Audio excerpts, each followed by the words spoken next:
د سپېڅلي مهربان او بخښونکي خدای په نامه سلام. زه روح الله لیزه یم او تاسو ته له شمشاد څخه تاوده بحثونه وړاندې کوم. د افغانستان د اسلامي امارت امیرالمؤمنین شیخ هیبت الله خوند په خپل اختریز پیغام کې لومړی ټولو افغانانو ته اختر مبارکي ویلي، وروسته له هغه نه وایي چې د امریکې په شمول غواړو چې د نړۍ له ټولو هیوادونو سره ښه روابط ولرو او هیڅ چاته به موږ د افغانستان له خاورې څخه د دې اجازه ورنکړو چې د نړۍ هیوادونو ته خطر پیښ کړي. همدا رقم د نړۍ له ټولو هیوادونو څخه هم غوښتنه لرو چې د افغانستان په داخلي چارو کې باید مداخله ونه کړي. همداراز په دغه اختریز پیغام کې یوه برخه د دې هم راغلي چې وایي موږ په افغانستان کې عصري او دیني زده کړو ته ژمن یو او په افغانستان کې د موجوده واکمني مخالفینو ته هم وایي چې له مخالفت څخه لاس واخلئ، راسئ له موجوده واکمني سره یو ځای سئ تر څو د افغانستان په ابادي کې برخه واخلئ. د نن شپې بحث مو د شیخ ملا هیبت الله خوند پیغام ده. په پروګرام کې راسره 3 تنه قدرمن میلمانه دي.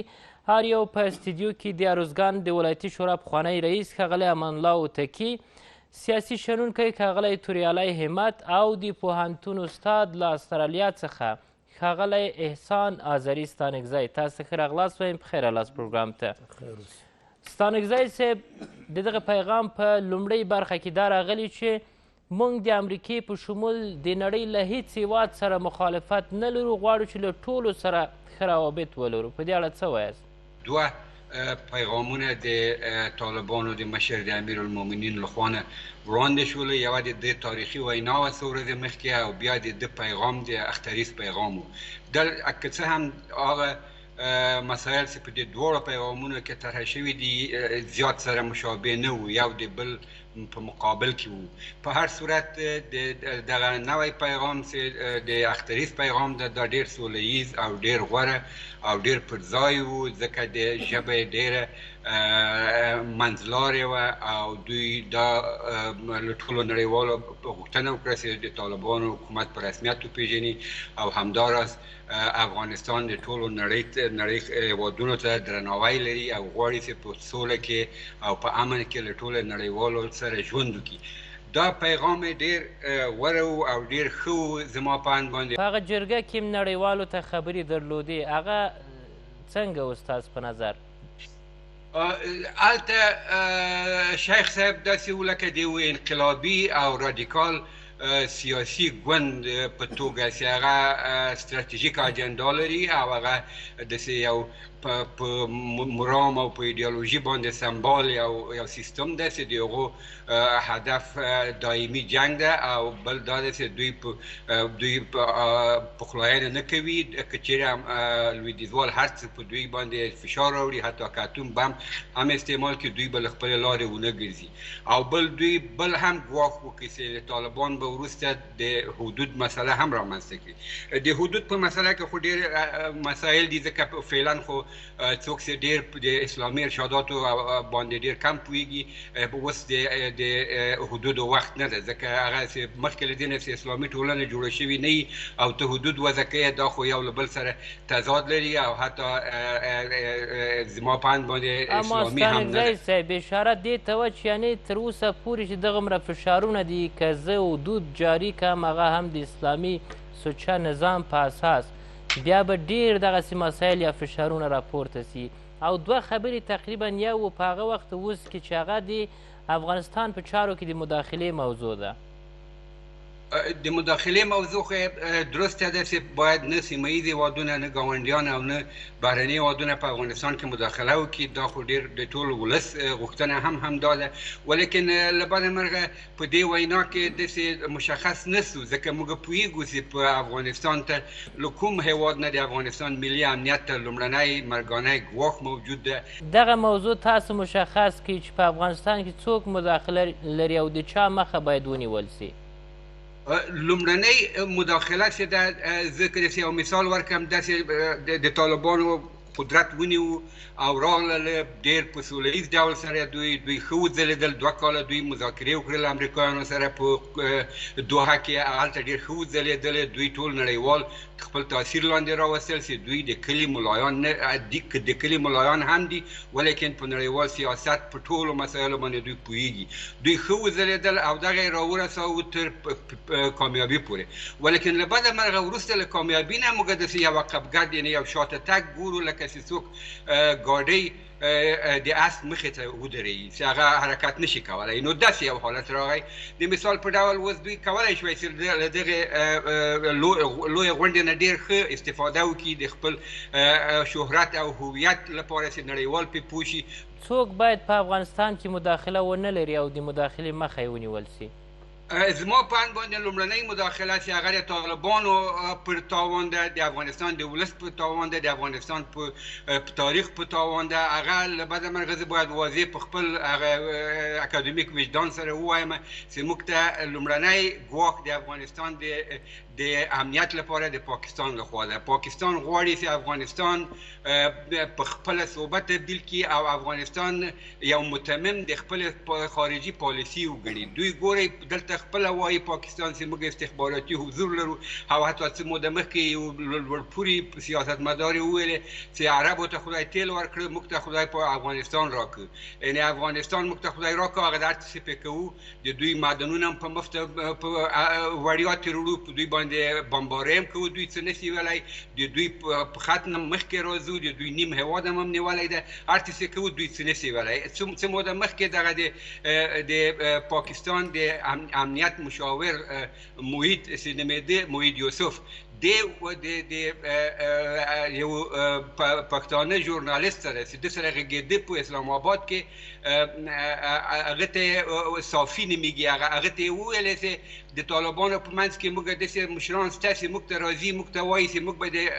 پاکستان د پوځ او ISI لپاره خپلې وینې توی کړو نو دغه مسایل دي زما په اند باندې زه نه وایم چې د نورو هیوادونو نه هم شته ګواښونه موجود دي د ټولو هیوادونو نه ولیکن زیاتره چې بالقوه او مستقیم د موږ په کورنۍ مسایلو کې مداخله کوي او افغانستان نه پرېږدي چې شیراز شي افغانستان نه پرې وخت د طالبانو لاسونه یې تړلي دي طالبان نشي کولی چې مخکې لاړ شي اوس وګورئ دوی چې لږ زره لویدیځ ته ورنږدې شي بیا یوه معامله راشي بیا داسې بیا سره لرې کړي د شیخ هیبت الله خوند اشاره چاته ولا مداخلې د بیرونیو نه که څه هم هغه اشاره وکړه ګاونډیانو ته هم چې دوی باید مداخله ونه کړي موږ هېڅ ګاونډي ته کوم بد نظر نه لرو او موږ مداخله نه کوو دوی به هم همداسې وکړي ولیکن تر ډېره بریده پورې د دوی پیغام لویدیځو هېوادونو ته و تاسې مطمئن اوسئ چې موږ ایډیالوژیک خلک یو موږ رادیکال خلک یو موږ ارمان لرو دا جنگ د اسلام او د کفر ده او دا جنگ د دې لړۍ به روانه وي او تر ابده پورې به روانه وي متاسفانه دغسې یو پیغام ورکړل شو مننه تاسو نه وتکي صاحب پیغام تاسو ولوست څه ډول و پیغام ولوستی او د شیخ صاحب مخکې خبرې مو چې دلته په غونډه کې وکړلې هغه خبرې مو ولیدلې د هغه مخکې چې کوم پیغامونه خپاره کړي وو هغه مو ولیدله ټول مو ولیدل او دا د ملت قضاوت کوي هغه ټول شیان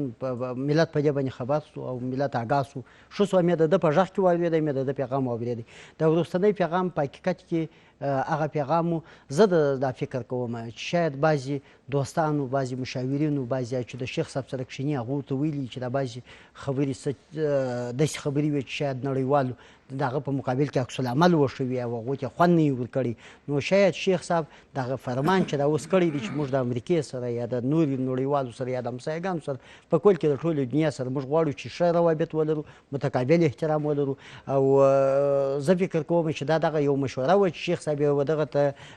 برابر کړي تر څو پورې چې دغه تیزو خبرو څخه چې مخکې کړي وې صحیح هغه خبرې بیا موږ زه پر خبرو دا قضاوت نه کوم چې دا خبرې څنګه وي هغه به ملت قضاوت کوي مګر خبرې څه هغه وي چې د هغو په مقابل کې په شکل د اشکالو نړیوالو یو رقم خصوصا امریکا یو رقم غبرګون شوی په تیرو خبرو کې ناسم مسایل څه وه او په اوسني خبرو کې سم موارد څه شي په داخل کې بعضې خبرې وي چې هغه باید حل سوي وای یو دا چې ویل یوه دا خبره یې وکړله موږ افغانانو د دې مخکې چې د هغې خبرې زه راسم دا دوه یادوري به وکړم مولوي یعقوب صاحب خبرې وکړلې په حقیقت کې د افغانانو زما په نظر د افغانانو د زړه خبرې وې هغه وویل چې علماو ملایانو مخورو تاسو موږ ته د اسلام په چوکاټ کې داسې یو مشوره راکوي چې موږ نړیوال په رسمیت هم وپېژني او نړیوالو سره موږ تعامل وکړو، موږ یې د هغو سره وکړو او موږ دغه شی ټول ملت غواړي. دغسې څه وم بیا هغه وم کړل، په ملایانو ورکړه دغه مشوره یې ورته وویل چې متقابل احترام دی د نړیوالو سره باید وشي. یعنې علماو دا مشوره خپل په هغه مادو کې ذکر کړې وه.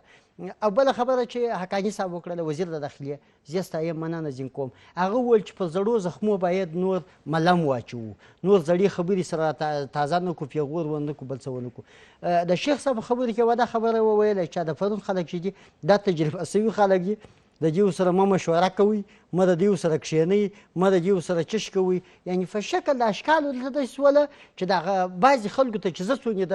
د خلکو سره په شکل د اشکالو په جریان کې یم، یو رقم خلک مایوسه شول. کشکې لکه خلیفه صاحب چې خبرې وکړلې همداسې تللي وای. د بله طرفه څخه داسې شوله لکه د خلیفه صاحب خبرې چې په شکل د اشکالو دی خو بیا امیر دی، لکه هغه چې ردم سي. څه باید ویل شوی په دغه مورد خدای دې خیر وکړي. زه وایم لکه څنګه چې خلیفه صاحب وویل، څنګه وزیر د داخلیه چې څنګه وویل، همدا رقم صحیح د پرون خلکو هر څه چې سوي وو خو د دې وطن خلک دي، هر څه چې سوي وو د دې ملک خلک دي، د دې وطن خلک دي. نن د سره ناست دي، ستا اسلامي نظام د سره مني، ستا قوت د سره مني، ستا اصول د سره مني، دلته مخالفت نه کوي، دلته بل څه نه کوي. ضرورت یې څه شی دی؟ موږ ولې یو څوک سپک کړو؟ بیا دا سپکوالی و عزتوالی، همت صاحب په دې کې ښه عالم هم دی، پروفیسر دی، په دې پوهېږي. دا عزت و او دا ذلت دا د الله له طرفه دی.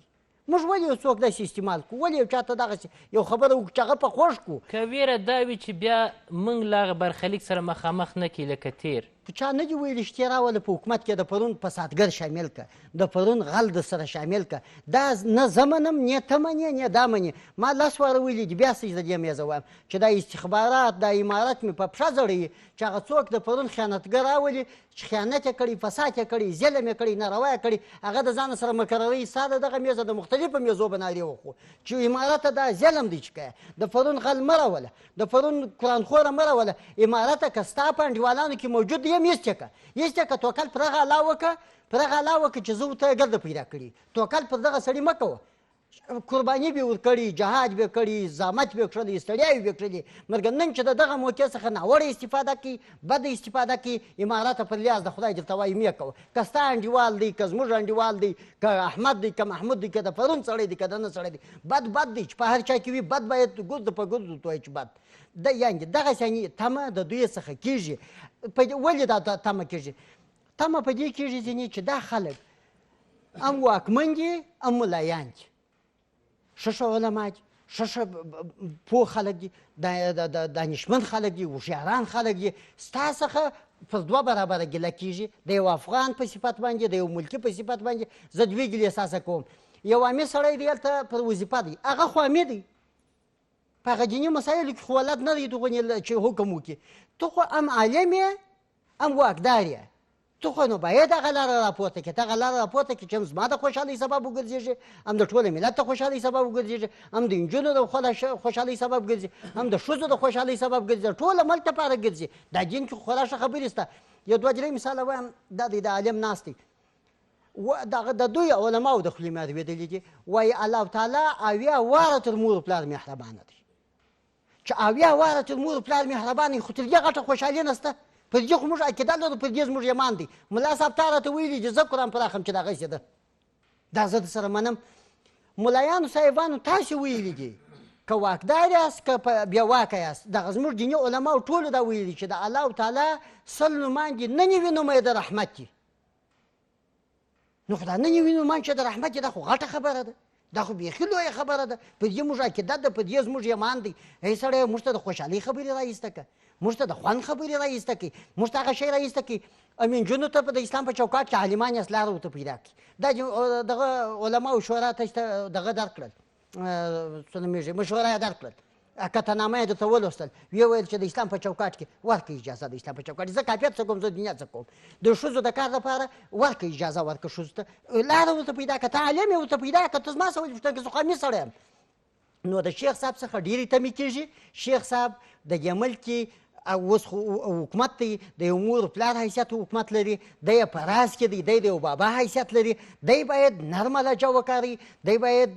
ښه لهجه وکاروي صحیح اپ یې کړې د نوش جان تر اوسه پورې د رحمت خبرې نه دي نه نه نه موږ دا نه ردو ځکه چې دا بیا د علماو خبره ده زه په هغه اسلامي شیانو کې ګوتې نه وخم زه وایم ولې یو څوک راپورته سي فرض مثال مې تول یو فرمان صادریږي یو حکم ورکول کېږي ولې په یو څوک په مقابل کې عکس العمل وشکي دا خو اسلامي خبره ده په دې کې خو زه جماع قرآنو کې خبره لبش وکړم بس ما دغه چې د عالمانو وویل زما ورسره قبوله ده ملایان دي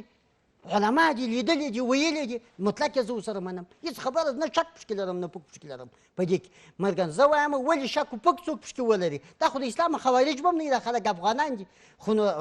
مهارت په کار واچوه حکمت هسه مولوي صاحب کار واخه هم د حکومت په لاس کې دی هم د ملت په لاس کې دی په ټول افغانستان کې خیر خیریت دی که شرق ته ځې که غرب ته ځې مشکل نشته نو دا مې په دې وویل د شیخ صاحب څخه د یو افغان په صفت دا وایم زه مشوره نشم ورکولی دی هم عالم دی هم شیخ دی هم امیر دی هېڅ مشکل نشته په دې کې زه بیخي مشوره نه درته ورکولی شم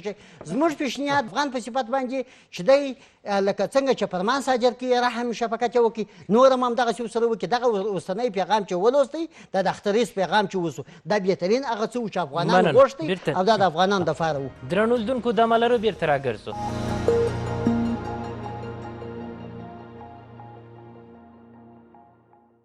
بیا هم په خیر رالاست همت صاحب په مداخله د هیوادونو کې یوه اشاره ستانکزي صاحب د پاکستان په اړه وکړله یوازې د پاکستان خبر نه ده اسلامي امارت ټولو ګاونډیانو ټول دولتونه چې څونه دي لکه څنګه چې د امیر المؤمنین په دواړو پیغامونو کې او دواړو پیغامونو کې دا ډېر څه برداشت ده لکه ستانکزي صاحب یو څه ویلي چې توپیر و پکې بل څه خو زه داسې وایم چې دا دواړه فرمانونو محتوا یوه وه غوښتنې یوه وې خو هلته داسې و چې خالي علما وه د علماو په ژبه ورسره وغږېد هغه اسلامي صبغه یې هغه کړه او دلته اختریز پیغام ده دا ټول ملت تر ماشوم او ښځو او زنانه او نړیوالو تمځي او تاسو وګورئ هغه پیغام کې لیکلي دي چې افغانانو اسلامي امت ته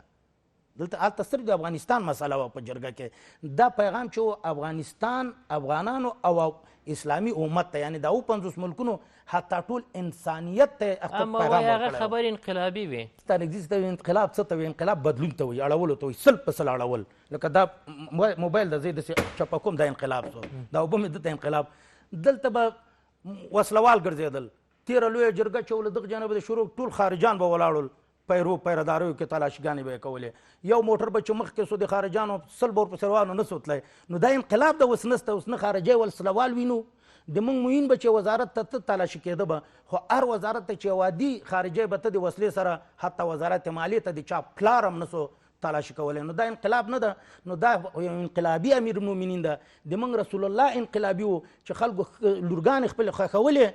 هغه حضرت عمر چې خپله لوري ښخه کړې دغه نورو بیا عقسې عادل سو انقلاب هم دته وي رسول الله صلی الله علیه وسلم راغی دا قرآن ته انقلابي کتاب وایي رهبر به انقلابي وي چې انقلابي نه وي خو هېڅ نه ده انقلاب بیا دوه قسمه ده موږ له دنیا سره دې ته ضرورت لرو چې تعامل وکړو دغه خبرې دوی راپاروي هلته هم ګوره هلته خلکو برداشت او درک او فهم د امیر المؤمنین د خبرو نه ځینو کسانو غلط کړی هلته هغه هم دا ویل انسان د غلطیږي د پیغمبر نه ده چې ورته وحی رئیس چې داسې څه غلطیږي دا خبره هغه داسې وکړه چې موږ تعامل هلته یې وایي معامله ګري په ارزښتونو د موږ څه دي د اسلام او د افغانستان ارزښتونه لکه موږ په جغرافیه چا سره معامله نه کوو موږ په افغانانو چا سره موږ په دین چا سره موږ په اسلام او د الله په شعایرو چا سره معامله نه کوو هغه معامله ګري ویلې خلکو تعامل په همغه وخت کې چې هغه خبر کول علیزی صاحب وزیر د خارجه د امیر المؤمنین د افغانستان په دوحه کې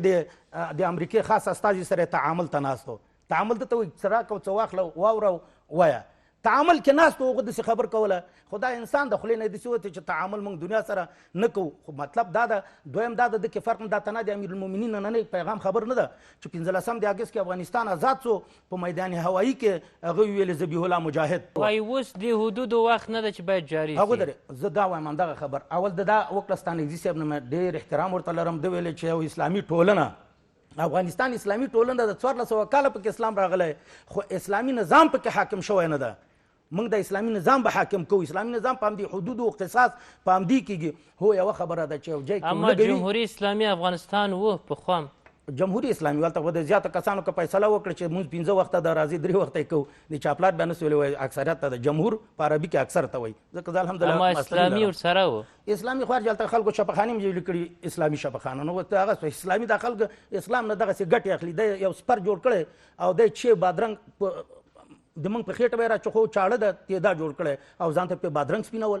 اسلام دا ویلي چې تا سره د پیردار امریکایي ولاړي اسلام دا ویلي چې یو لک فوج د امریکایان دلته وي دا څنګه اسلامي و اما واکمني مسلمان که وزیران مسلمانان و ټول زه د خلاص کوم هیواد د موږ اسلامي د 45 میلیونه د موږ مسلمانانو او هغه کوم کسان چې پکې ول شورا غړي ول وزیرانو دا مسلمانان ول او اکثره نه وایم ځینې ښه خلک هم پکې ول خو نظام اسلامي نه و احکام د اسلام تطبیق نه ول یعنی اسلامي حدود قصاص دا جاری نه ول ځکه جاری نه ول چې په اسلام کې دا د قرآن کې خدای وایي چې یو ښځه د 2 نرو هغو ده دو په انتخاباتو کې د نرو ښځې دواړو یو ووټو تا خو د خدای خلاف وکړو انتقاد د ستانکزي صاحب چې د حدودو د جاري کېدو وخت نه دی څنګه ګوره د یو خبر صحیح ده داسې د کدی ویلي و چې ولې نه جاري کوي بیا صحیح و داسې اسلامي ټولنه د مطلب هم دا جوړه ده اسلام مسلمانان یو حضرت عمر صاحب هم 2 کاله عام الرماده ورته وایي حدود معطل کړي وو 2 کاله چې د غله لاس نه پرې کېږي ولې چې هلته قحطي وه اوس هم دنه زخته قحطي چې 10 میلیارده پیسې هم هلته کنګل کړي په رسمیت هم څوک نه پېژني ولږه ده او څه ده نو موږ څه کوو موږ حدود تطبیقوو امیر المؤمنین ولې د دنیا پروا نه لرو هغه دا ویل ځکه خدای موږ چې خدای په رسمیت وپېژني د خپل ملت هم په رسمیت وپېژني خدای هم په حدود او قصاص په تطبیق خوشحالېږي ملت هم خوشحالېږي والله بله چې ستانکزی صاحب هم خوشحالېږي دا هم خوشحالېږي ځکه په حدودو دا 45 میلیونه مسلمانان دي یو څو غلامان به د ګوتو په شماري چې هغه به پرې خفه کېږي نور خوشحالېږي چې دا دواړه درنه خوشحاله خدای چا سره وي او ملت در سره وي هغه کامیاب ده ځکه په روسانو موږ کامیاب شو چې ملت خدای را سره او ملت را سره و انګریزانو باندې موږ نوکونه او د دې ستانکزي صاحب نیکونه چې کامیاب شوي خدای او ملت ور سره و په دې 52 ملکو چې کامیاب شو خدای او ملت را سره و اوس هم که دا ملت موږ سره نه وي بختور به په بل ویني کمبخت به بزان د موږ نظام به هم دغسې ختمېږي لکه دا تېر 14 نظامونه چې د ما یادېږي د ما مخکې ختم شوي دي چې هغه نظامونو سره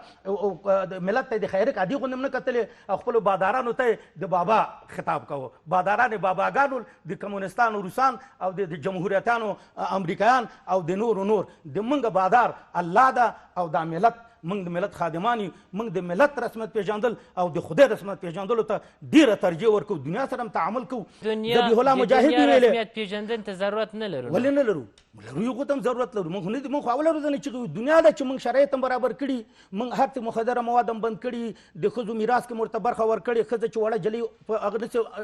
ودولی او په بدو کې نسي ورکولی او لیورو بل څه ته نسي کې دا فرمانونه صادر شول حقوق بشر چې حقوق حیوانات هم موږ کړي حقوق حشرات هم موږ په ځای کړي خو دنیا ظلم کې چې موږ په رسمیت پېژني داسې حکومتونه دي ټول شموله نه ده اسرائیل ټول شموله دي ایران ټول شموله ده دا نور ملکونه ټول شموله دي خو د موږ له ډېرو ملکونه دا 219 هغه شرایط چې رسمیت پېژندلو لپاره د موږ له ټولو ښه دي خو دا موږ سره ظلم کوي چې موږ نه پېژني د موږ وزیر دفاع ګرځي د موږ حج ته تللی دي پخواني به تلل د هغه ملک هغه به مور طواف کې به مور پسې عسکر ګرځېدل د موږ معاون د رئیس الوزرا برادر اخوند تډا روان ده لکه یو عادي شخص ټول عادي روان دي زه یو ځل یو کس سره مخ شوی وم حج کې والله بلا که دروغ وایم پوښتنه مې وکړه چې 80 کسان دا چی دي ټولې باډیګاردان خو سلا ورسره نه وه ټولې ځان سره بولي یو زورواکی و د کرزي وخت و څوک و بس نوم یې په کار نه دی چې نوم واخیست والله باید واضح شي خلکو ته به ټولې پېژني یو زورواکی و 80 کسه ورسره ولکه چې شی د میلې ته راغلی دا د ګلغونډۍ میله ده که دا د مزار شریف میله ده که د قندار د جنډې میله ده چې ته راغلی او هغه به طواف چې هغوی به طواف کوه دوی به ټول ورسره و عبادت هم په خپل اختیار کې نه و چې کوم ورسره تلي قیصه کې هم نه د برادر اخوند طواف کوي هغه نور تلاوت کوي دغه شخص باید معلوم سي ولس ته معلوم دي یو نه و دغه یو خو ما لیدلی دغسې ټول تل یو کس درته وښیم هغه 14 ځلې تلی و د معلم په حیث لکه سقل چې کوم معلمین تلي که کال ته بیا لاړه بیا د موږ وزیر د اوقافو بیا خاین ده چې بیا همغه کس بیا لیږي ولې افغانستان کې نور نشته دا یو کس هر کال به د معلم په نامه ته هغه به امتیازات به اخیستل او هر کال به ته معلم په نور افغانستان کې معلم نه و د پاکستان موضوع ځواب کوي وقفې ته ځو چې هلته وایي پاکستاني چارواکي په وار وار دا خبره کوي حتی یو چې دا په خلکو کې ډېر غوغام راپورته سو چې وایي عربان که دا لري موږ افغانستان لرو ګوره موږ افغانستان یو آزاد ملک ده، موږ آزاد خلک یو، موږ د 219 ملکو د پاکستان په شمول د هیڅ چا نه فرمایشات منو، نه د هغوی ګټې منو. هغوی ګټې غواړو خو خپل تاوان کې نه غواړو، د ټول 250 ملکو. موږ هم خپله ګټه هر چا نه غواړو خو د هغوی تاوان هغه نه کوو. خپل تاوان موږ ته د ملت ګټې، موږ ته ملي ګټې، موږ ته اسلامي ارزښتونه، دا له هر څه موږ ته پورته دي او له هر څه نه موږ به د پاکستان، د ایران، د نورو ګاونډیانو، د روس، د امریکا، د چین د هیڅ چا پروا نه لرو. موږ د الله پروا لرو، د خپل د ملت پروا لرو. مننه. دغه دوه کارو کې موږ درنو لیدونکو دمه لرو، بیرته راګرځو.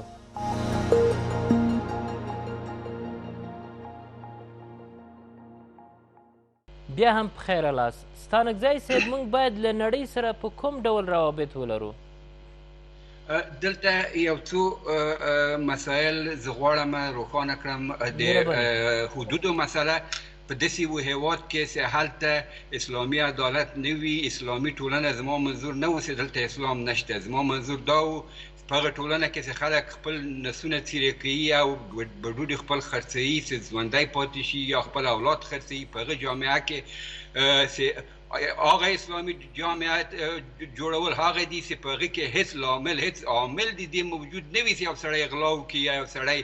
جنایت وکړي، ځکه ټول شیان موجود دي. زما منظور دغه شی و، یعنې هغسې یوه جامعه که موږ جوړه کړو، باز له هغه نه بیا حدود، ځکه چې حدود وضع سي، هلته ذاتي ضرورت دی، دې نشته چې یو نفر لاړ سي بل سړی په قتل ورسوي یا سړی لاړ سي غلا وکړي یا زنا وکړي یا نور عوامل وکړي. نو زما منظور دغه شی و. او بل دا ده چې موږ ته د افغانانو اوس طالبان پخوا چې و په غرونو برغونو کې دوی ګرځېدل، لالهانده و، ټوپک یې تر غاړې لاندې و او دوی به جنګونه کول. اوس دوی د میز تر شا باندې ناست دي. یعنې دغه یو دوهم پړاو د دوی د ژوند او د دوی د مبارزې ده. په دغه شرایطو کې زما منظور دا ده چې دوی باید څو واقعیتونه د خپل هېواد په باب باندې دوی ځان پوه کړي چې له هغه نه هېڅ تېښته نشته. لومړی دا ده چې افغانستان اقتصاد په داسې یو حالت کې ده چې پرته له خارجي مرستې نه هیڅ امکان د دې نشته چې افغانستان په خپلو منابعو باندې اتکا وکړي او د څو کلونو لپاره دغه حکومت مخ ته بوځي، دلته خلکو ته کار پیدا کړي، د خلکو تنخواهې ورکړي، د خلکو ته ډوډۍ او معاش برابر کړي. دغه توان نه لري حکومت غیر له دې نه چې بهرنۍ کمک مرسته ونه شي، مستقیمه مرسته. او دوهم دا ده چې افغانستان نن ورځ داسې یو حالت کې ده چې ځینې پوهان وایي چې افغانستان د امریکا او د چین لابراتوار ده، استراتیژیک لابراتوار ده. دلته هغه موږ ته نه معلومیږي، ولیکن که ځیر څه واقعیتونو ته پام وکړو، دلته رښتیا هم دلته استراتیژیک جنګ د دوه قدرتونو ده. دوی غواړي چې افغانستان داسې ده لکه په جنګ کې یوه لویه استراتیژیکه منطقه، یعنې یو غونډۍ چې هغه باید د دوی تصرف لاندې وي، دا ټوله منطقه نیسي. افغانستان استراتیژیک موقعیت لري او دغه نه امریکایان او چین په دې کې د چین موازات باندې بیا پاکستان هم له چین سره یو ده چې هغه پاکستان په 100 چلونو په 100 اسلامي ارتباط استخباراتي روابط 1500 جای کې طالبان هغه کړي دي. زه به دلته د پخوانیو زموږ د صوفیانو او رفا و متل به وایي تر هغو چې صوفي ګیره شانه کړي، عارف به خدای ته رسېدلی وي. چې چېرته طالب له پنجابي سره ناست دي، تر هغو چې طالب نیت د لمونځ تړي، پنجابي به دی 15 جای به دی خرڅ کړی. هغه دومره چالاکه او دومره د انګریز شاګردان دي. له نړیوالو سره په څه کې زموږ خیر ده؟ په نړیوالو کې زموږ تعامل خیر ده، ځکه چې موږ داسې په لاس کې داسې اقتصاد او داسې سیاست نه لرو چې موږ فاعلانه او مستقل په دې لوبه کې شامل شي. دغه تعامل باید په کوم قیمت افغانستان ته تمام شي؟ دغه تعامل په هیڅ قیمه فقط طالبان که دا نړیوال قانع کړي چې طالبان دې ته لیوال دي چې په حیث د یو نړیوال په ټولو نړیواله ټولنه کې غواړي چې مدغم شي په حیث د یو مسؤل حکومت. د ملګرو ملتونو ټول منشور، ټول اساسات مني، د بشري حقوقو ټول اساسات مني، تر هغه ځایه پورې چې موږ د دین او د ملي منافعو سره مخالفت نه لري، موږ هر څه منو. او دغه مسله دا ده چې دغه دوی دا کوچنۍ مسایل لکه د ښځو مکتبونه بند کړي دي، دوی په کورو کې بندیانې کړي دي چې دوی د باندې نشي وتلی، کار ته یې نه پرېږدي. دا اوس دلته ځینې اقتصاد پوهان وایي $1 میلیارد افغانانو تاوان وکړي، ځکه چې ښځې له کار نه منع شوي دي. ځکه ښځه خو د کار قوه ده، وروره د کار قوه ده په اسلام کې، خو له صدر نه د اسلام نه نیولې. زموږ ښځې مجاهدینې وې، ما په خپلو سترګو لیدلي د کمونستانو په وخت کې د جهادي حزبونو غړې وې یا به خپلواکې وې، دوی جهاد کوو په دې کارونو کې، دوی مبارزې کولې. که چیرې د امیر المؤمنین موجوده پیغام ته راسو، نړیوالو ته واضح دریځ اعلان څه ځواب باید د نړیوالو څه وي موجوده پیغام ته؟ نړیوال اوس اعتماد نه لري، نړیوال داسې یو نوعه ګواښل شوي دي، ځکه چې داسې لکه ما څنګه چې وویلې دغه اوس دغه تقریبا یو کال پوره کېږي، یوه میاشت بعد د یوه کال کې طالبان ډېر مخکې تللی سوی، دوی په خپل لاس باندې خپل پیشرفت بند کړی دی. دلته واضح سول ستانکزی صاحب وایي موږ ښه د اقتصاد په اساس ښه روابط له نړیوالو سره غواړو، سیاسي روابط غواړو، ډیپلوماتیک روابط غواړو. په دغه مسایلو کې چې ورته واضح کړل کوم موارد مشکل لري؟ مشکل دغه دی چې فعلا طالبان له دې وړو مسایلو باید تیر شي، ښځو ته اجازه د کار ورکړي، ښځو ته د تعلیم او د تحصیل حق ورکړي، او ښځې په ټول ټولنیز ژوند کې، په سیاسي ژوند کې، اقتصادي ژوند کې باید سهم ولري، ځکه چې ښځې نیم قوت د ټولنې ده، او په اسلام کې خو وروره خلقکم من نفس واحدا، د ښځې او د نارینه هیڅ ډول فرق نشته، دواړه یو حیثیت لري، دواړه حقوق لري، او حتی په ځینو اوس خو علماو د ساینس دا ثابته څه کړې ده چې په ځینو برخو کې د نارینهو نه د ښځو استعداد زیات دی. وروره دا خو مثلا په تعلیم و تربیې په برخه کې، د ماشومانو د تربیې په برخه کې، د لومړنیو ښوونځیو په برخه کې د ښځو استعداد د نارینهو نه زیات دی. نو موږ خو نشو کولی چې ښځې په کور کې کښېنوو. ولې یې کښېنوو؟ ځکه د هغوی اسلام خو دا امر نه ده کړی که نه. خارجي سیاست کې د موجوده واکمني جدي ستونزې څه شي دي او د نړیوالو مشکل څه شي دی له موږ سره په خپل سیاست کې؟ دوی پالیسي جوړونکي نه لري. دوی باید له مورخینو سره، د پوهنتون د استادانو سره چې اول په خپله داخل د افغانستان کې دي، په خپله په طالبانو کې ډېر ښه استعدادونه دي، باید ډله ییز تصمیمونه دوی ونیسي، نه د یو فرد یو وزیر تصمیم ونیسي. یو وزیر باید یو حد اقل یو 50 نفره د مشاورین ولري، هر عمل چې کوي وڅېړل شي. حتی دلته چې په دې لویدیځ کې اوس د دوی رهبران خو په لویدیځ کې چې د هر یوې 4-5 فاکولټې ویلي دي، ولیکن بیا هم چې چېرته کومه مسلکي خبره رایادې شي، دوی ټولو ته وایي چې وروره په دې مسله کې زه نه پوهېږم، زه به مشوره وکړم د همدغه متخصصینو د دغه برخه کې، بالغه نه به زه خپله پالیسي جوړه کړم. نړیوالو مشکل ته په خپل سیاست کې په لنډې راته ځواب کوي. نړیوال خو نارې وایي، چیغې وایي چې موږ حاضر یو چې افغانستان په حکومت په رسمیت باندې وپېژنو، دوی طالبان د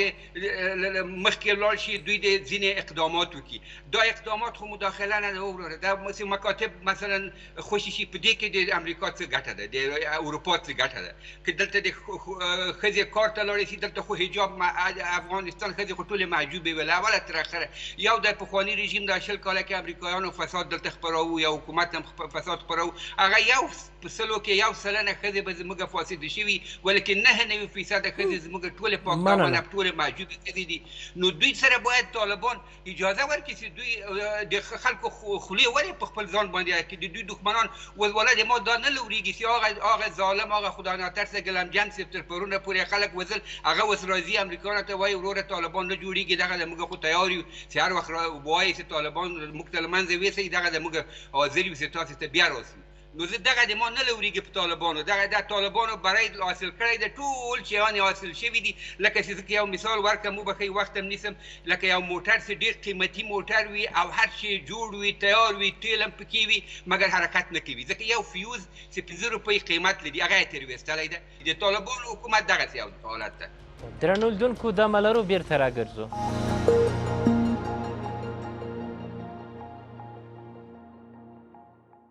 بیا هم په خیره لاس. هوتکي صاحب دغه پیغام نه توقع څه شي و چې وړاندې سي د شیخ ملا هیبت الله اخوند لخوا؟ دغه توقع ځینې ده چې دغسې یعنې موږ باید نورمال لاړ شو، او موږ باید هغه خپل ګټې په نظر کې ونیسو، هغه اولیه کارونه په نظر کې ونیسو، هغه غټ پلانونه په نظر کې ونیسو. موږ باید داسې یې ونه کړو چې هر څه د زوره څخه کار اخلو. یو سیاست دی، دنیاوال خو زموږ سره سیاست کوي. موږ خپل مسلمانان یو، دلته به خپله هر شی د اسلام په چوکاټ کې، د افغانیت په چوکاټ کې، د کلتور او عنعناتو په چوکاټ کې کوو. هغه زما ستا سره نه د افغانیت په چوکاټ کې کوي، نه د اسلامیت په چوکاټ کې کوي، نه د کلتور او عنعناتو په چوکاټ کې کوي نړیوال. هغه خو بیا خپلې په ګټو اما پسې ګرځي ستانکزي صاحب وایي چې هغوی تیار هر څه آماده دي خو دلته مشکل زه وایم نړیوالو زموږ په حق کې سخت ظلم کوي دا که ومنو دغه ځای مې غوښتی نړیوال دا ظلم کوي چې دغه هر څه حکومتونه چې افغانستان ته راغلي دي چې د نړیوالو او د دغه همسایهګانو پاکستان او د ایران لاس نه وي په کښې کې قطعا نه حکومت چپه کېږي نه حکومت راځي او هر حکومت چې دلته جوړ شي په مقابل کې پاکستان او ایران بس خوابدو ته ځای ورکړي هر حکومت که امارت جوړېږي که جمهوریت جوړېږي که مجاهد حکومت جوړېږي که د خلقیانو له جوړېږي که د پرچمیانو له جوړېږي که د صوابیانو له جوړېږي که د آزاد خیالو له جوړېږي په هر نامه د عنوان کې جوړېږي خوابدي خلکو کې بس پاکستان ځای ورکړي زه همیشه دا خبره کوم پاکستان کې دغه اوس هم پر پاکستان زما شک دی سبا زما پر پاکستان شک دی ما چې د هر څه کوښښ کړی دی ما ولاکه د پاکستان په شک کړلی او نه د پاکستان سړی باید شک وکړي په پاکستان کې همیشه زه پر پاکستان دغه شکمن یم چې پاکستان په ډېرو دغو شیانو کې کوښښ کوي په شکل د اشکالو چې دلته بیا د حالت خراب کړي بیا غواړي چې په شکل د اشکالو دلته بیا د ناخوالي رامابیسته کړي دغه پاکستان یې غواړي دا اوس هسې کې خوابدو ته ځای نه دی ورکړی راځه اوس چې دا د امارات مسؤلینو څه به پوښتنه وکړو اوس تاسو نه یاست په خبر پاکستان ځای نه دی ورکړی یو خوا کې تاسو ټکولی دی یو څوک خوابدی سوی دی یو بل شی سوی دی یا د جمهوریتي خلکي حالت په کوټه کې ځای نه دی ورکړی دا اوس په ډلبندي کې ځای نه دی ورکړی بیا نه دي ورته ناست بیا هلته څه لپاره ورکړی دی ځای خو د دغه دپاره ورکړی چې سبا راولي پاکستان ملامت سي که هغه اشخاص چې هلته ځي ځای نیسي زه همدا خو د زوی مړي زوی خو اوبو اخیستی دی دا خو بلا اخیستی دی دا خو یا د وښلو څه ځغلي یا د ډبولو څه ځغلي یا دلته یو من چپه کړی دی یا دلته یو ناتاری لړلی دی دلته خواف ورته سوی بیا ولې زه وایم سړی خو بیا زړه ګیر نه کوي دلته خو دا خبره دې ځای کې چې دلته دا خلک د قدرت اکثره معتاده دي دغه چې اوس دغه د غټان دغه کټاسري چې په دغه کې غونډه جوړه کړې وه په دا ترکیه کې دا اوس څه شي دي دا خو معتاده دي د دغه پلي سوختي روینیان نه دي دا معتاده راوله په هغه بیا پرېږدي مګم په دغه د قدرت څه نه شي اخیستلی د په دغه لار کې قدرت ته رسېدلی په دغه لار کې مشرتوب ته رسېدلی دی په دغه جنګ کې په دا جنګ کې دی واک ته رسېدلی په دا جنګ کې دی نشان ته رسېدلی په دا جنګ کې عیش نوش ته رسېدلی په دا جنګ کې د مزې کړي دي دا د قدرت معتاده دی دا چې ته اوس ښکته کوې د دې نه پس ته سړي ورکاږي څه شي لري چې دوی دومره معتاده سوي دي نو دا د ښه دا بنګلې د چا دي دلته چې دا کسرونه پاتې دي دا د چا دي دلته چې دا زامن ته چا خبره نه سوه کولی دا څوک وه دلته چې لور ته چا خبره نه سوه کولی دلته بیا باجګاټ روان و یو کیسه به وه دلته به د خولې ته ډوډۍ ورپورته کېدله تیار اتومات خو دا د جنګ محصول دی دا همدغه خلکو همیشه د وطن د بقا چیغې وهل همیشه ویل چې موږ ارزښتونو ساتنه کوو موږ د افغانانو سره یو چې د افغانانو سره وای خو دلته به ناست وای خو داسې ډېر خلک هم دلته تا پر میز هم راسره کښېنولي وو دلته به د مځکې و اسمانه ګډ وه ویل زه د الله د رضا دپاره دا خبره کوم دغه ځای کې فساد دی دغه ځای کې فساد دی دغه ځای کې فساد کې پنځمه ورځ چې به په هغه جمهوریت کې په حکومت چوکۍ بیا ورکړه خوله بیا ګنډلې او بیا به ناست هېڅ شی بیا نه وایه بل به بیا نارې وهلې چې دغه ځای کې فساد دی زه د ملت لپاره نارې وم د ولس لپاره چغې وخم دا وخم دا وخم مګر چې دا حکومت ما چپه سو اپه متصویه ده ننوتلی دی لا نور هم دا خبرې کوي ولا تهدید موجود دی ولا مشکلات موجود دي ولا دلته نه کېږي خبره نه سم کوم مطبوعات بند دي ازادي بنده ده زه هم د جمهوریت سړی وم ولې نه ده بنده په نظام کار نه لرم قطعا د نظام مخالف نه یم د حکومت مخالف نه یم د جنګي ډلې سره مخالف یم د جنګ طرفدار نه یم مګر نور چې مشکل پکښې کې چې زما ورور یې پشکې ووایي راځئ باید ګډ وتوایي په دې نه موږ ته څوک وایي نه بل کېږي ګیله مې د اماراته پر چشي ده ګیله مې د اماراته څخه پر دې ده دی دې دا استاد دې ور ورسوي ته یې ور ورسوي ټول دې ور رسوي مخامخ دې ګوري ورته خدای دې ښه ده ګیله مې ورته دا ده ښه اماراته که خدای نخواسته سبا تا ته مشکل جوړېږي په دې مشکل کې زه درسره سوځم دا یوه مسله دوم مشکل دا دی چې دغه نظام دغه اسلامي نظام چې تی اوس وایه دغه د شعار و او د دغه دپاره دې قربانۍ ورکړي د دغه دپاره جنګېدلې دا نظام خدای نخواسته چې د چلنجو سره مخامخ کېږي که نړیوالو سره مخامخ کېږي که د بل چا په ټکر کې راځي هم دا نظام ته چې صدمه رسېږي هم تا ته رسېږي هم ما ته رسېږي په درېیم قدم کې دا زما وطنداره یې د امارت سړی د دې وطن سړی د دې ځای سړی د دې قرباني و ستړیا دې ورکړې ده قرباني دې ورکړې ده ستړیا دې ګاللې ده ټول شیان دې ورکړي دي ته د ځانه سره قضاوت وکړه چاته پاتېږي دا حکومت ستا بدیل څوک دی ستا بدیل هغه څوک دی چې پرون غلو ستا بدیل هغه څوک دی چې پرون دې افغانان تر دغه ځایه رسولي وه ستا بدیل هغه څوک دی چې راځي د اینو آن په نامه باندې خېژولي دي چې ګای دلته اوس دا بیا بل شیطانت چې شروع کړی دی تاجکستان کې هم یې توغندۍ غورځولي دي زه وایم دغه شیان دي وروره دا خپل د ګټو دپاره د ملي نارې وایي ولاکه یا میلیان و ولاکه یا د وطن غم ورسره و وروره ګرده چرواک مخلوق و د لیته سره راغلی و په یوه نامه و بل نامه باندې دغه چې موږ د امریکایانو سره دا دوی نه ګیله کوه خو کفار دي د دغه څیرو په اړه دغه تغییر د حکومت څومره ګټه وکړه چې حقیقتونه رابرسېره سي؟ 15 پاته سوله نور ګرده سره ولاړه وایي د شلو کارګانو یوه لوټه اجل ده خو د یوه لوټه طالبانو پسې وغورځوله 10 داسې ځغاسته څوک پر ازبکستان ځغاسته څوک پر پاکستان ځغاسته څوک پر ایران هغه د تورن اسماعیل خان د یاسر عرفات د سمال چپ تړلی دی هغه بلک د سمال چپ تړلی دی لکه د فلسطین د باچاله هغه د یاسر عرفات د سمال چپ تړلی و هغه مخ پر ایران ځغاستي او بل څوک دغسې ځغاسته چا به ویل زه دلته امپراتور یم داسې مخ پر کولاب پر کوم ځای ځغاستي ګردی سره کیت پیت کړل ښه معلوم سو بده معلوم سو چې څوک په وطن کې پاتې سو هغه په وطن کې درته ناست دی هغه درته ناست دی هغه نن هم ناست دی سبا هم ناست دی بله ورځ در ناست دی هغه په خلکو کې محبوبیت هم دی د خلکو دردونه هم درته وایي عقده نه لري هغه وایي چې وروره دلته حکومت راغلی دی افغانان راغلي دي زما د کاکا زامن دي راځه نوش جان څه جمهوریت راسه ونیوي امارت خدای دې خیر درکړي زما د کاکا زویه راځه مرګن که زما رقم اشتباهي دي کولې یا زموږ د رهبرانو رقم اشتباهي کولې سړی ستا به هم سرنوشت خراب وي او جالبه ده چې زه وایم هغه ستا چوکۍ و دا نظام و دا شان چې ځي دا خو یوه مسله ده دوم دا وطن کې ته زما سره شریک یې وایم یو داسې ناولي سړي ته پاته کېږي یو بیخي بیکاره خلکو ته پاته کېږي اوس که ستا په بدیل یو ښه خلک وای خو موږ به ویلي وای چې وروره عجب ښه خلک راځي ملایان دي تقوادار خلک دي پرهیزګار خلک دي جوړ خلک دي داسې تیار خلک راځي اوس خو ستا بدیل داسې خلک راځي چې دا وطن خرابوي دا نظام خرابوي تاریخ خرابوي اسلام خرابوي مسؤلیت څومره بیا سختېږي دوی ته راجع دی په دې زه ورته وایم په اسلامي او په دیني علومو کې نه زه ګوتې وخم نه معلومات په هغو شیانو کې نه حکم ته اجازه ځان ته ورکوم علما پوهېږي دوی پوهېږي هغه په هغو شیانو زه کار نه لرم راسم په اجتماعي توګه به ورته وګورم په یو انساني توګه به دا خبره ورته وکړم دوی دې دغه فکر ورته وکړي چې زه که یم که نه یم دا وطن چا ته پاتېږي دغه چې زما په مقابل چې راځي خدای نخواسته چې دلته راځي دغه ځای ته رسېږي هغه خو دا وطن تورې کندې ته بیایي دا وطن په بربادوي دا وطن خرابوي نو خو راسم زه باید وسیله وکړم د ملت سره تحمل وکړم زه خپل د خلکو سره تحمل وکړم زه باید په زړو ټپو بالا ګوتې ونه وخم وایم ډېر خلک دي داسې نه وه چې دا جمهوریتیان ګرد هغې خوا ته وه عقیده یې هماغسې خرابه وه عقیده نه وه خراب 500 پیسو دپاره چا سر پاخول چښلی دا خو ګرده داسې نه وه نه د دین دښمنان وه نه دا ګرده داسې غلط خلک دي چې ټول همدغه رقم وه لکه دا وچ کړو هغه تیر پر تیر کړو ير پر ير کړو اشتباهات څه شي دي هوتکي صاحب چې شیخ ملا هیبت الله اخوند باید هغه جدي ونیسي زه وایم خپل د ملت سره تحمل که د ښځو حقوق دي که د نجونو حقوق دي زه امریکا څه کوم زه دنیا څه کوم زه دوی ته وایم پر لیاز د خدای تاسې علما یاست شیخان یاست پوهېږئ وایم دا د 3 ورځو مسله ده دا 3 ورځې زه امریکا څه کوم چې ماته ګیلې کړي هغه خو سیاسي مشکل لري هغه خو به نورې بانې لري زه د هغه بانې څه کوم زه د خپل د لوڼو دغه امارات ته خو د مور پلار حیثیت لري خپل د اولادو کار یې خلاص کړه خپل د خوندو کار یې خلاص کړه خپل د دغه سیاستو کار یې خلاص کړه دغه اوس مولوي یعقوب صاحب بهترین ښه خبره کړې ده په څو ځایه کې ما په میزو کې ویلې په اوله ورځ چې پر میډیا راښکاره سو وزیر دغه سردار داود خان شفاخانه کې همدا خبره وکړل چې ویله ول دغه ته چې وګورې څه نومېږي دغه سپین بولدک ته او تورخم ته ول چې دا زنانه اوړي دا مریضان یې اوړي ول ویښ ضمیر دا نشي زغملی سړی خورا غټه خبره ده زما خواست و دوی ته چې خپل د ټولنې سره تحمل وکړي هم د نړیوالو سره د اسلام په چوکاټ کې تحمل وکړه موږ نه وایو چې غیر اسلامي وکړه کور دی آباد همت صاحب ولې دا ځینې مسایل چې د 3 ورځو کار د دې هوتکي صاحب خبر دا پته نه هلیږي چې دا بیا 10 میاشتې جنجال باید رامنځته کړي ګوره علیزی صاحب دکې شک نشته چې موږ انسانان یو انسانانو کې خامۍ سته سهو سته غلطۍ سته آدم علیه السلام خطا شوی د موږ رسول الله صلی الله علیه وسلم څو ځایو کې سهو شوی موږ خو د څومې پیړۍ هغوی موږ کې به غلطۍ وي موږ کې به نقصانات وي خو د موږ نظام د مشر نه تر کشر پورې او د موږ پالیسي او د موږ سیاست د فساد د رشوت د خپلوۍ د انډیوالۍ د دغسې بې تفاوتۍ نه ده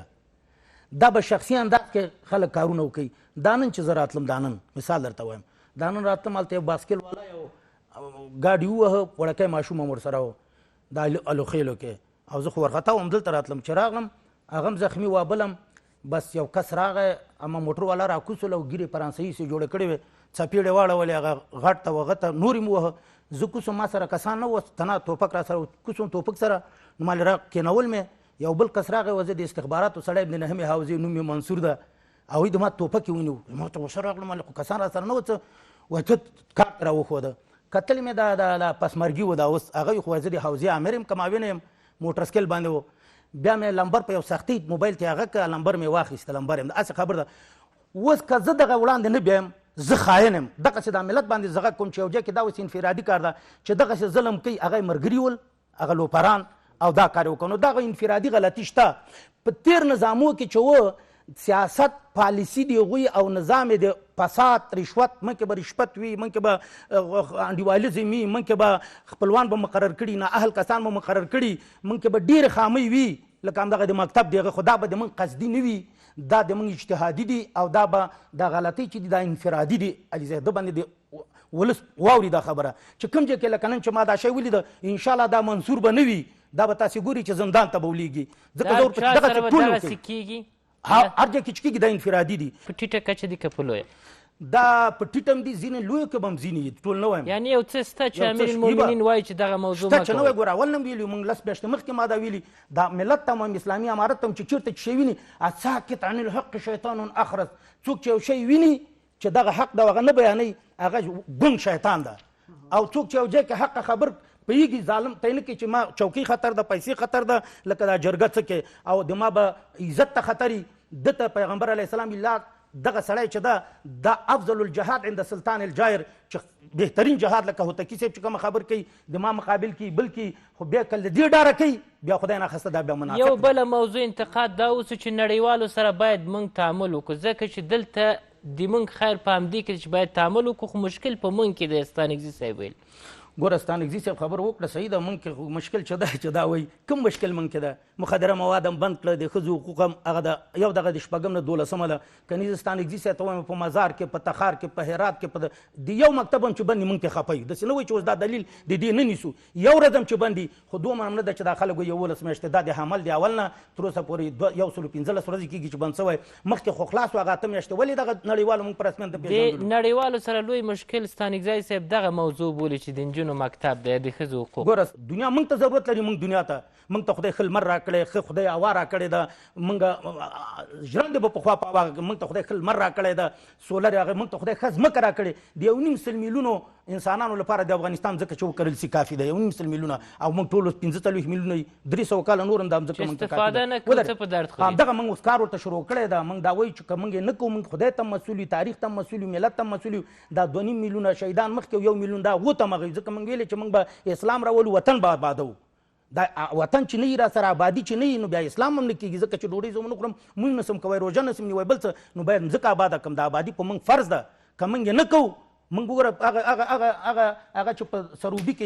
یوه دروازه 20 کاله مخکې په هغې ویشتل شوی میزایل کروز باندې هغه موږ جوړه کړه اوس چې خلک ځي تاسې به دا 20 کاله تللی یاستئ جلبات ته دروازه همسې ړنګه وه دونه ډالرو سیلاب راغی د ډالرو بارانونه وه د ډالرو ګلۍ وې واورې ډالرو وسوې خو هغه یو دروازه یې له جوړه کړې د افغانستان په سر نن چین او امریکا جنګ سره لري د ستانکزي صاحب نظر و دلته باید افغانستان داسې ولوبېږي چې د موږ متوازن سیاست لرو موږ د چا لپاره چا سره دوستي نه کوو د چا لپاره چا سره دښمني نه کوو موږ مستقل هیواد یو مستقل خلک یو اسلام هم موږ ته اجازه نه راکوي د افغانستان خلک هم اجازه خپل ضمیر او وجدان هم اجازه نه راکوي زه یو 2 خبرې صاحب ته کوم دا چې نړیوال په موږ اعتماد نه لري وسړی نور د نړیوالو اعتماد موږ جغرافیایي چا په خلاف نه د استعمال شوی مخدره مواد هغه هم بند کړي او دریم مهاجرینو سیل دا د دنیا هغه شرطونه دي هغه لپاره هم کمیسیون ټاکلی چې راولي خو چې له یاده مې ونیسو هوتکي صاحب یو خبره وکړه چې هغه ویلې چې دا مشران یې هغه کړي امیر المؤمنین خو هغه جرګه کې خبرې وکړې داسې خو ونه ویلې داسې یې ویلې چې عزت مو ورکوي قدرت مو ورکوي داسې نه دي ویلي چې سپکې کوي داسې نه دي ویلي چې زندان ته یې ولېږئ کوم چې راغلي خلک دي سیاسیون که خاینان وي نو چې د ملت حق ورسره ملت د پیاریزې وکوي او د بیت المال کوي هغه به موږ ترې غواړو که شخصي خلبا دي نه څوک تشویقوو چې عریضې پرې وکړي علیزی صاحب نه څوک منع کوو دا صلاحیت نه لرو که سړی عریضه کوي تا مال اوس ما یو کس نیولی هغه موږ خارج راوغوته غاړه کې مو ګلان اچولي ته پرې عریضه که زه تا تهدیدوم چې دا زه خاین یم باید تا تهدید نه کړم تشویقوم دې نه که ورته معافي کوي یو شی دغه ته وایم ښځو کې فرق شته دا چې نر او ښځه یو شی دي ځکه اوس همدغه سره زر نشي استعمالوی دا ورېښمن نشي استعمالوی خو د مېرمنې استعمالوی شي ښځو نر کې ډېر فرق دی ګوتې نشي استعمالوی غاړه کې د سرو زرو نشي اچولی دا همدا موږ نشو کولی نران نشو کوو خو د ما ښځه کوی شي زه ښځو نر کې ډېر شیانو کې فرق ده داسې نه ښځې بچي راوړی شي خو ستانکزی صاحب یې نشي راوړی مثال زه نه دا خو بېله خبر ده دا چې هر څه کې یو شی دي نه دا هغه د الله پاک پیدا کړي دي نر کار ته پیدا کړی ښځه بل هغه ته موږ وایو چې تعلیم په 2 شیانو کې یو معرف کې تعلیم تربیه کې ډېره ضرور ده ښځه یو صحت عامه کې ډېره ضرور ده خو انجینري او پیلوټي موږ دونه مسؤلان لرو تا غوندې غیرتي دغوندې غیرتي کسان لرو موږ څه ضرور ده چې ښځه د پیلوټ وي